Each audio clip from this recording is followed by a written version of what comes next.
Hello guys, আমি আর welcome to my channel Arko comedy. আবার চলে এসেছি তোমাদের একটু হাসানোর জন্য।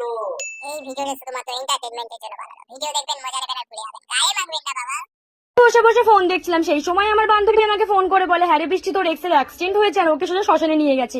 দিদি বেশ বসে বসে ফোন দেখছিল, তখনই তার বান্ধবী দিদিকে ফোন করে বলে তার এক্স বয়ফ্রেন্ডের নাকি অ্যাক্সিডেন্ট হয়ে গেছে, তাকে হসপিটালে না নিয়ে গিয়ে ডাইরেক্ট একবারে শ্মশানে নিয়ে গেছে। বটে।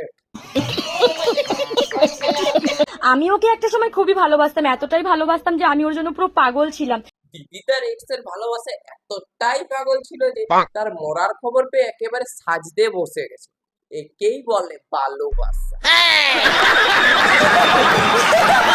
ওকে আমি বলেছিলাম যত যাই হয়ে যাক প্লিজ তুই আমাকে ছেড়ে যাস না। কিন্তু কি করবে আর বলো, তোমার এক্স এর প্রতি এতটাই ভালোবাসা যে সে সহ্য করতে না পারে একেবারে উপরে চলে গেল।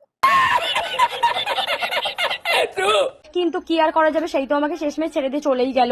সেটা বটে, তুমি কি করবে? তুমি সাথে লুচি ছুড়িবে? আমি শ্মশানে যাবো বলে কিন্তু আমি একটুও মেকআপ করিনি। হ্যাঁ, আমি তো কানা।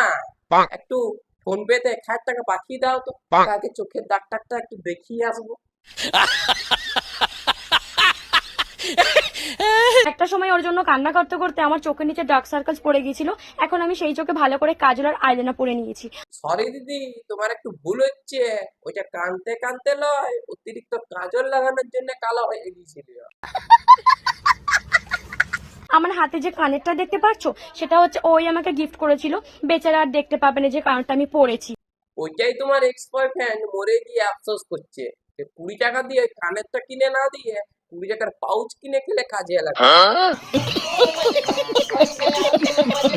যাই হোক, ওর কথাটা শুনে আমি না থাকতে পেরে আমি তাড়াতাড়ি করে রেডি হয়ে বেরিয়ে পড়লাম শ্মশানের দিকে। 1 মিনিট, জুতো তো পায়ে পরে, সত্যি আবার কে পরে?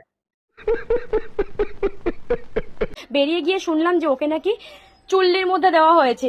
দিদি হাতে জুতো পরে হাঁটতে হাঁটতে শ্মশানে পৌঁছে গেছে। শ্মশানে পৌঁছে জানতে পারছে যে তার এক্স বয়ফ্রেন্ড কে চুল্লিতে ঢুকিয়ে দিয়েছে।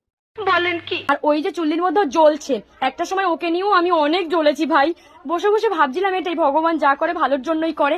সত্যি ভগবান যা করে ভালোর জন্যই করে, তার জন্য তোর মতন একটা বেন্টাল মিয়াকে আর সহ্য করতে হবে একবার। আর যদি ওর সাথে আমার রিলেশন থাকতো, আমাকে হবু বিধবা হয়ে থাকতে হতো। যাই হোক, একটা সময় তো ওর সাথে আমার রিলেশন ছিল, তাই অনেকটা কষ্ট হচ্ছিল, অনেক কষ্টও হচ্ছিল আর খারাপও লাগছিল। আহারে, খুব কষ্ট হচ্ছিল আমার।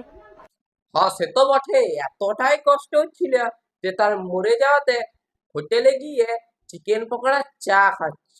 সত্যি এতটাই কষ্ট হচ্ছিল। সত্যি তোমার এই অ্যাক্টিং এর জন্য সরকারের থেকে সেরা অ্যাক্টিং এর একটা পুরস্কার তোমাকে দেওয়া উচিত। আমি সরকারে আবেদন করবো আজকে, দাঁড়া।